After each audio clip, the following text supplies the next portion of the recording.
You big up DJ Ash. We get us on the mafia, and get us on the Tadzia. You can't tell them we sempi mi. Yeah, bindi kudze pakutanga uchindipa phone number. Ndakafunga zvakawanda, ndakapanika nerunako uchifamba ndaisambukaira kuti uri mukaranga. Ndichitanga kukuona so maive muna July. Ndakakuti please don't deny. Wakandipa phone number 9. Makanaka mai. Na. Ndichitanga kukuona so maive muna July. Ndakakuti please don't deny. Wakandipa phone number 9. Makanaka mai. Na.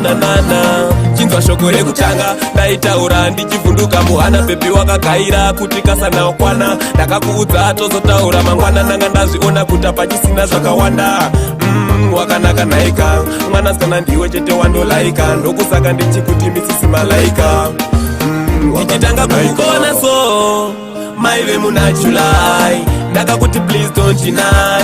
Wakandipa phone number 9. Makanaka mai. Na. Ndichitanga kukuona so maive muna July. Ndakakuti please don't deny. Wakandipa phone number 9. Makanaka mai. Na. Une lafu yakanyanyisa nerunako futi rwakanyanyisa. Baby wangu ndiwe wazvifarisa, ndakasuwa ndiwe unondisekesa. Yeah, bindi kudze pakutanga uchindipa phone number. Ndakafunga zvakawanda, ndakapanika nerunako uchifamba ndaisambukaira kuti uri mukaranga. Ndichitanga kukuona so maive muna July. Ndakakuti please don't deny. Wakandipa phone number 9. Makanaka mai.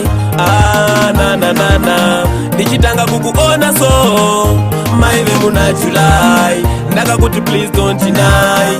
Wakandipa phone number 9. Makanaka mai. Na.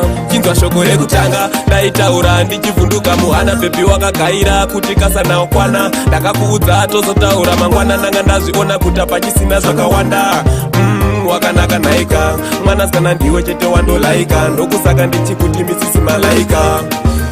Ndichitanga kukona so maive muna July. Ndakakuti please don't deny. Wakandipa phone number 9. Makanaka mai.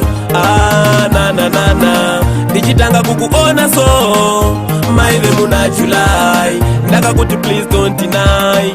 Wakandipa phone number 9. Makanaka mai. Na.